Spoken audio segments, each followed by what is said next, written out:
Welcome to the Human Capital Innovations Podcast, your go-to source for personal, professional, and organizational growth and development.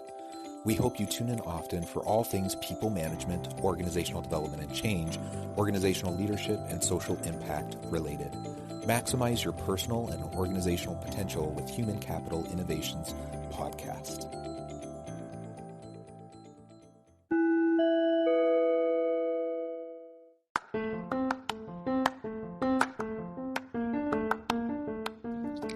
Welcome to the Human Capital Innovations Podcast. In this HCI podcast episode, I talk with Chris Wise about keeping an open mind, staying curious, and being willing to learn from others as we lead.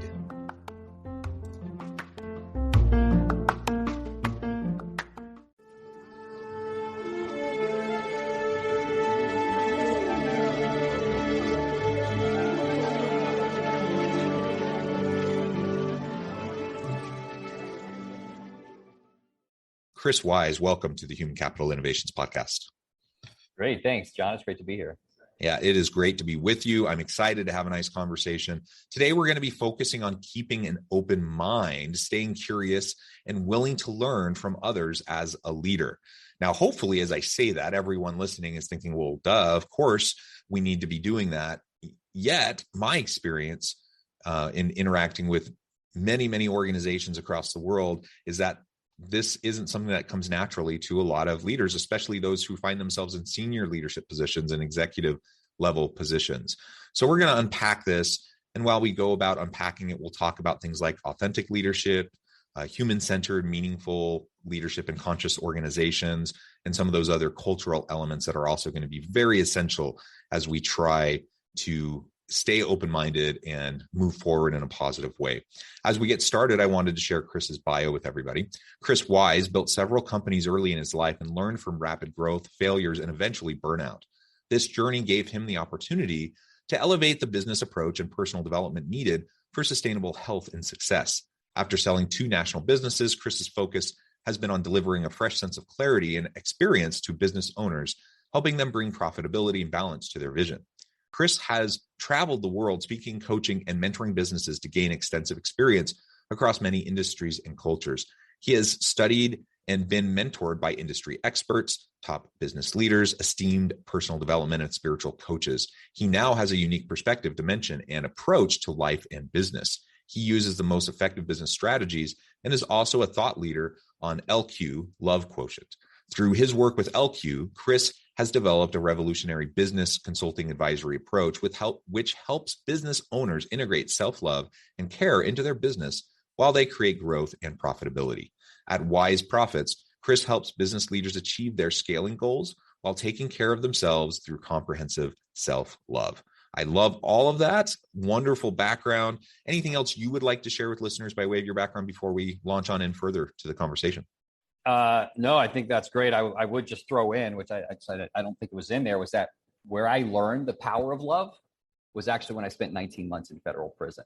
Now that's a whole story that could open up, but there's quite a bit there as well. That's really where when I saw the power of love in the face of violence. Now I'm bringing what I learned there into the consulting work I do. Yeah, excellent. Well, thank you.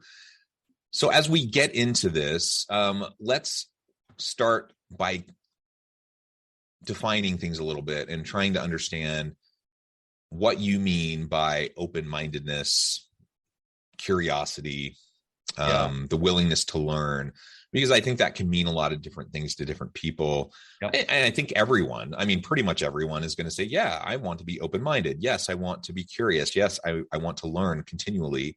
Yet I'm not so sure most of us actually do that well. Yep.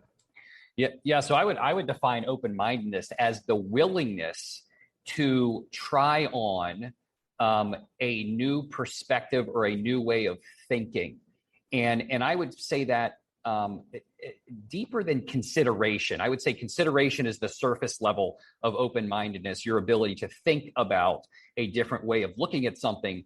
But I think that doesn't actually do the full justice of actually being able to embrace or experience another thing. So I would say, there's consideration, but then there's actually trying it on, which you actually allow a emotional experience to occur through a new, different way of thinking, or thinking through a situation of like, hey, if I approached this situation with this new belief or framework or strategy, can I play that in my mind? I think, to me, that's the most or a good way to look at open-mindedness. Now, just as a caveat to this, sometimes people are like, this has happened to me. People are like, oh, you're not open-minded because you didn't do what I wanted you to do, right? So sometimes people are like, you're not open-minded if you don't use their suggestion. No, it's like, no, you're at least willing to try it on and really take on what they're suggesting. That to me is open-minded. Yeah, I like that. And really, with trying to set your preconceived notions, biases, assumptions aside, and I like the way you frame that of just trying it on, to just really be in that space and to really try to experience it. I think that's so critical. And I think that's where often we fall far short. I think we have good intentions. I think most people want, nobody wants to be labeled as a closed-minded, biased bigot or anything like that, right?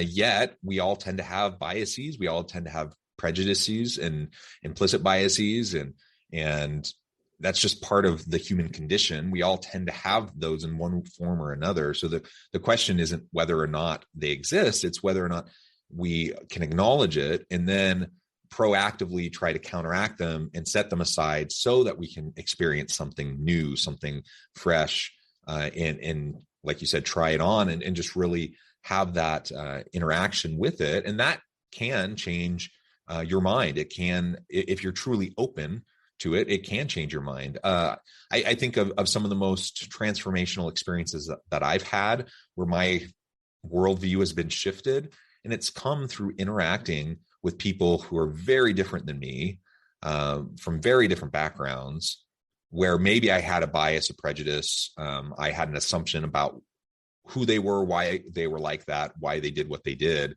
And then just being with them in a real human experience helped me understand that, hey, we're actually very similar. We're not that different. They have very good reasons for what they do, just like I claim to have good reasons for what I do. And that can help break down those barriers. Yeah. And I think it even if you don't take on, or you that new way of thinking doesn't feel good to me, or it's not what I want to embrace, at a bare minimum, it can give you access to greater empathy for another person's perspective, especially if you're in a collaborative or co-working or community type of space. It at least gives you greater sensitivity and empathy to understanding how to navigate with that perspective in the space. Yeah, I think that's absolutely true. So if we can set as an assumption for this conversation that open-mindedness, in the true sense of trying it on, really experiencing it, and staying curious, being willing to learn from others. If we can start with the assumption that is truly desirable, that's something we want to try to achieve, then the question is, how do we go about doing it? Any thoughts on that? What some initial steps on opening ourselves up? Yeah, I would say the probably biggest, yet probably most unspoken about, is what I see as the greatest thing that holds people back from being more open-minded or being able to take on the perspective of another, is not feeling safe in their own body. And what that expanding that out to mean not feeling safe to experience fear, sadness, loneliness, discomfort, loss, whatever emotions that could come up from trying on. Probably discomfort might be one of the biggest ones. Whatever emotions might come up from trying on a different perspective or thinking about something differently, if there's a lack of safety in the body, it will prevent the ability to fully be present with those emotions. And if you can't be present with those emotions, it won't fully let you step into a different mindset. Yeah. So understanding ourselves first is what I'm hearing you say, that we have to do the self-reflective work, the introspective work to understand ourselves, what makes us tick, why we do what we do, to find comfort with that, to feel that we understand where we're at and that we're good with it. Only then can we truly start to understand those that we interact with around us who may approach life, approach the world in a very different way. Is that right? Yeah, and also I'll break it down into these intelligence paradigms, right? So we could look at mindset and your intelligence to understand, process, think through, navigate, recompose. As an intellectual exercise. So I would put that in the IQ realm. Then there is the emotions that you'll experience, and your awareness of those different emotional experiences. We can put that in the EQ realm, and your ability to recognize the emotions that you're having and to be able to communicate about them. And then in terms of the safety and actually being able to be fully present and be with those emotions, I'm going to put that in the LQ realm, the love quotient realm, because you can have super high EQ. You can be aware of, hey, that's fear, that's sadness, that's whatever. But your ability to actually be present with fear, to be present with discomfort, that is a function of how deeply that you have loved yourself. Because when you, this is about raising your LQ, when you have really learned how to connect and love yourself, that is what creates greater internal safety, so that you can actually be present with these emotions that you've learned how to recognize through EQ, which then enables you to have greater expansiveness and your ability to navigate IQ. I really love the way you break that down. I think that's excellent. We talk a lot about EQ and emotional intelligence. I like your focus on LQ and the love quotient. And I do think that that's a really important facet for us to better understand as we try to expand our capabilities, both individually and as leaders. And everything we've been talking about up to this point, certainly applies to individuals. It applies to us, at home, in our communities, in our families, but it certainly applies at work, and it applies as leaders. So if I'm going to be an effective leader, I need to learn how, the importance of and learn how to truly keep an open mind. What do you see as some of the ways we can go about doing that as a leader? Because oftentimes, frankly, the way organizations are structured, it undermines our ability to keep an open mind and to stay curious and to continue to learn, because we're placed in a hierarchy above other people. Arrogance and ego can often easily get in the way. People get promoted and they have a sense that they, have a higher level of skill or understanding than other people around them. It is very, very easy and very pervasive that we see people rising in the ranks of organizations and becoming less emotionally intelligent, not more so. At least that's been my experience. So how, as leaders, can we foster this kind of a curiosity and tap into this love quotient component that you're talking about?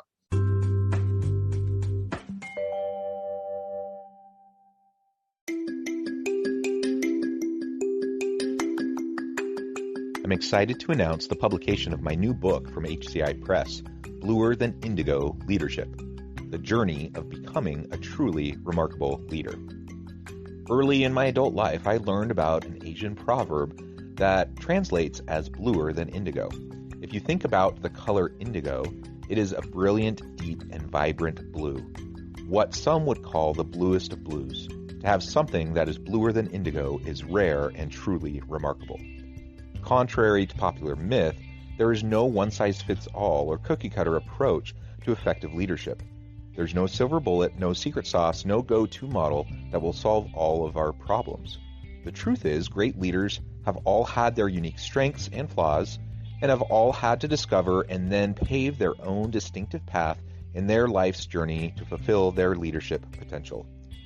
Bluer Than Indigo Leadership will help you discover your own path and explore those ordinary, everyday actions that will help you respond to an uncertain future and produce extraordinary results for individuals, teams, and organizations.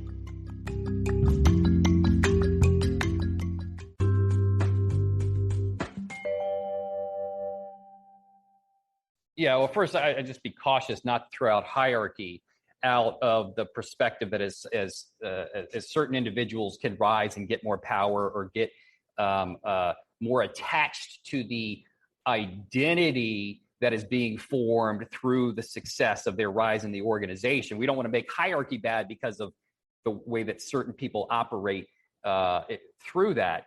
what I think in those particular cases, we want to look at, well, what are the mechanisms that are causing the arrogance or the lack of transparency or the things that are causing, LQ can address those. Of course, if the person is open, I see that control, right? When we look at, I think probably one of the biggest differences between a open, transparent, embracive culture and one that is rigid, cold, your typical corporate, I would say, is control. Control is the dynamic that doesn't feel good. Like you go into an organization and you can feel it. And control, the way that these cultures get formed and the way that these individuals operate, it starts from the individual, right? From leaders that are embracing a control-based perspective. And of course, there's all varying degrees, and the amount of leaders that are embracing this could just be one that then has that impact on the culture. So I see that the core root of control is a lack of internal safety, right? And then I would say one of the different opposite flavors of control is vulnerability. When you have somebody that can be vulnerability to, when you begin to view vulnerability as a strength versus a weakness, it is so attractive. It's like one of the most attractive human things of like, here's my, can I use profanity on this podcast? Sure. It's like, here's my shit, and I'm just here. I'm a human being, right? It's just like, wow, I like you. Like, I actually like you that you would say that, but that's not being in control. That's being open. And so there's all kinds of different, for someone who wants to be controlling and is lacking transparency and is wanting to be having a different perspective. Like typically there's roots of needing to be, there's roots of fear. Fear is one of the sources of control. And when we learn how to really love those parts of ourselves, when we infuse greater love into ourselves, our grip on control lessens, and we begin to shift and have greater access to those qualities that people find attractive and actually create healthy cultures and transparent and authentic leadership. Yeah. Thank you. Yeah. And you're absolutely right. There's no like one size fits all kind of organizational design or structure that's necessarily inherently better or worse, right? It just depends on the organization, the strategic approach, the competitive marketplace. Like all these things play into how we want to structure things. So we have to take a systems approach and understand the structure, understand the various components and the mechanisms, as you say, that can either support and undergird and really help sustain healthy, meaningful culture, or might be undermining what we're trying to accomplish. So I appreciate you calling that out. And I think that's absolutely important. And you mentioned several times in the last couple of minutes about the importance of a healthy culture. And I completely agree. If we can foster an open mind and really a growth culture, a curiosity culture, a learning organizational culture, then that fundamentally is a more healthy culture than a command and control culture, right? We've all experienced command control, and there's a time and a place where command control can play a role and can be effective and important. But the vast majority of the time in most workplaces, day in and day out, that's not going to be a very effective, sustainable approach to leadership. And so we need to be more vulnerable. We need to be more open. We need to model for our people how, through our vulnerability, how they can also be vulnerable. We can model for them that, sometimes things don't work out, and that's okay. And we don't need to frame everything that doesn't work out as failure. It's just something that didn't work out. We're going to learn from it, and we're going to pivot, and we're going to do better the next time. As we create that kind of an environment, then the sky's the limit in terms of what we're going to be able to accomplish over time. And that's a more healthy, psychologically safe environment. Yes. I know something else you talk a lot about, and it's in relation to this love quotient, is leading in such a way that you really have a human-centered approach where you focus on meaning, purpose, fulfillment, and a conscious organization. Can you talk a little bit more about what you mean by that and how that taps back into open-mindedness and a willingness to learn on an ongoing basis? Yeah. So meaning and purpose, and this ties into, having a very clear mission, having a very clear purpose. People are being attracted towards companies that are doing more than just making a profit. I think it's actually very reflective of a company that's moving in this direction where impact and whatever that could look like in whatever different forms into whatever stakeholders in the organization, whether it's your customers, your employees, your suppliers, the environment, your community, and then of course your shareholders. Actually, there's stakeholder capitalism. There's a couple different movements that are happening right now that talk about how do you have a conscious approach to managing all stakeholders, and I think that thinking of like, all parts of an organization are important and valuable, and how do we actually create the right strategies and have the right metrics and KPIs to measure how all of these things are interacting and the actual results that we want to have for each of our stakeholders. That stakeholder approach is actually reflective of companies that are looking to embrace broader mission and purposes, or it's a component. You can actually, there's two different things: your mission and your purpose, and then having a balanced stakeholder approach or having those in mind. When people, well, first off, the leaders that are doing that, there's already a certain level of awareness and consciousness of why those things are valuable. But when people step into an organization that have those things, there's already greater community. There's already greater connection. There's already greater like, I'm a part of something that means and matters beyond me just doing my day-to-day job and getting a paycheck. I'm a part of something that's making a difference, and that creates connectivity. It creates meaning. And as leaders are learning more and more how to embrace all of these different elements, how to actually align impact and profit, how to actually, you can have both. You don't have to sacrifice one for the other. Like I'm all for the perspective. You can have it all. As a business owner, as a business leader, you can build an organization that is massively profitable, making a massive impact, and you actually feel good in the process of building that. Of course, there's always problems. There's always challenges. That's the nature of life, but you can have it all. I like that. And, I think shooting for the moon is always a good approach. And like you say, we're going to have problems and setbacks and challenges, and we may not always reach our aspirational goals, but we can certainly shoot for the moon or the stars. And I think we often sell ourselves short in terms of our potential and what we can accomplish. So I love that. My last question, I'm sure you've heard this before. What would you say to those who hear you talk about love quotient and just say, that's just mumbo jumbo fluff. That doesn't actually matter in business. How would you respond to that? Well, I'd say we're human beings. And if you think, that's who runs an organization.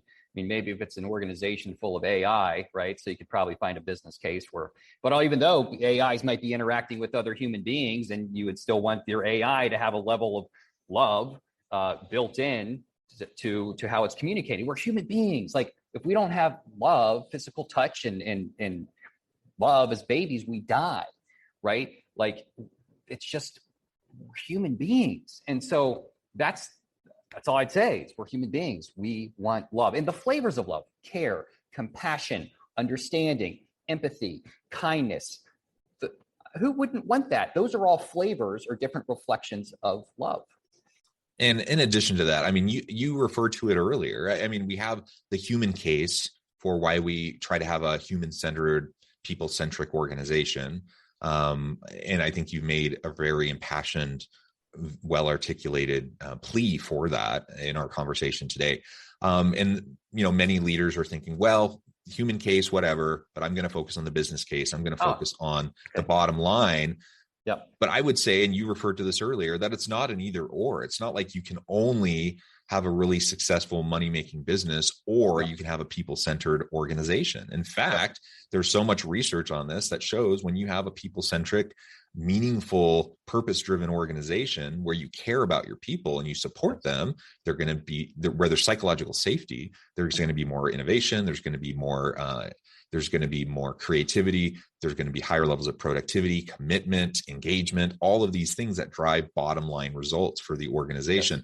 So ultimately, I think the business case for the love quotient is exactly what you have said, and that we need to have human-centered and people-centric organizations in order to have a sustainable, meaningful company that's going to continually add value to the marketplace and simultaneously take really great care of their people. Yes. Yeah. The business case is there. And I think I'll give you a couple. So there's the S&P 500. Then Jim Collins came out with Good to Great 10, 15 years ago. And it said, hey, the companies that are using the good to great model, and part of the good to great model was servant leadership, which is to me, it has love integrated into approach. So you're serving. How do I serve others? That's a reflection of love in action. Those outperformed the S&P 500. I don't know, 5 or 8 years after that, Raj Sisodia came out with the book Firms of Endearment, which goes even deeper into integrating love into a practice and talks about a conscious approach to business and balanced stakeholder. And those businesses outperformed the good to great businesses. And there's more and more business cases that are coming out that do show this. And of course, there's always there's always the companies that have love and then are just failing. Well, that's just because they might have a bad business strategy or they don't have a good sales team, right? So you got to have both, right? You can have a great culture, but unless you got a great product and you have all the standard business stuff, it's not going to work. You can have everybody loves each other, but you're broke. You're not profitable, right? So it's possible. You're like, oh no, but it still might feel good, but you're losing money. So it does still take, right? Just because you have love and a great culture doesn't mean you still got to have good business practices and stuff that makes sense. Yeah, absolutely. Well, it has just been a real pleasure talking with you today, Chris. I know at the time I need to let you go here in just a minute, but before we close, I wanted to give you a chance to share with listeners how they can get connected with you, find out more about your team, your work, and then give us the final word on the topic for today. Yeah. So my website, it's wiseprofits.net. We're experts at scaling companies. We have a particular niche in working with SaaS-based businesses.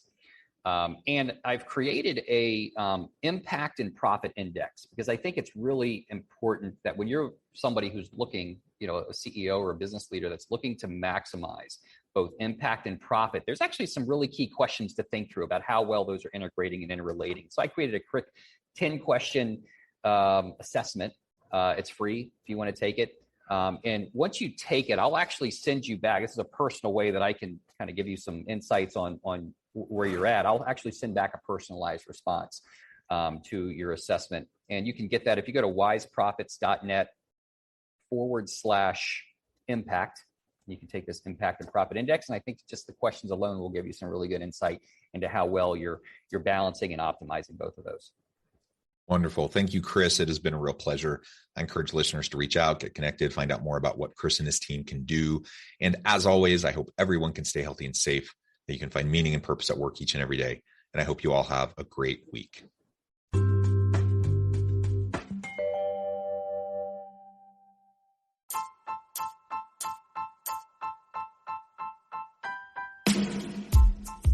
The alchemy of truly remarkable leadership.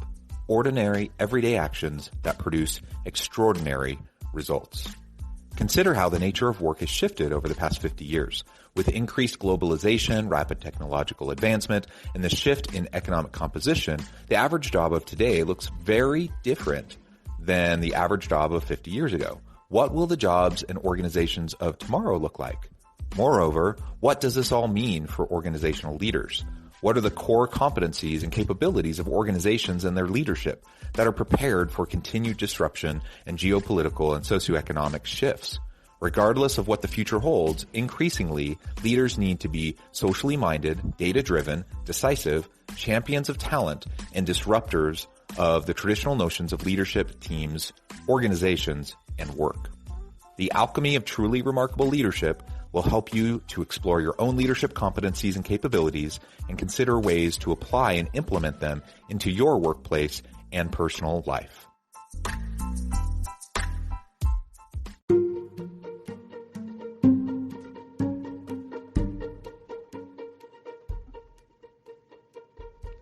Check out Human Capital Innovations magazine, Human Capital Leadership. Human Capital Leadership is a free, interactive e-magazine with the mission to help individuals, leaders, and organizations find innovative approaches to maximize their human capital potential. We publish issues quarterly in August, November, February, and May. Take a look at the latest issue and let us know what you think.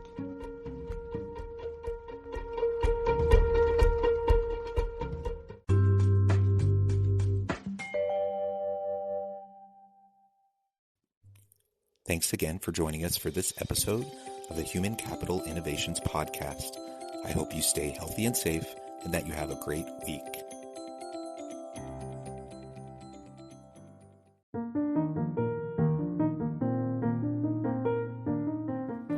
Check out our new weekly LinkedIn newsletter, Alchemizing Human Capital, exploring industry trends via original research and interviews with executives and thought leaders from across the globe. We look forward to having you join us.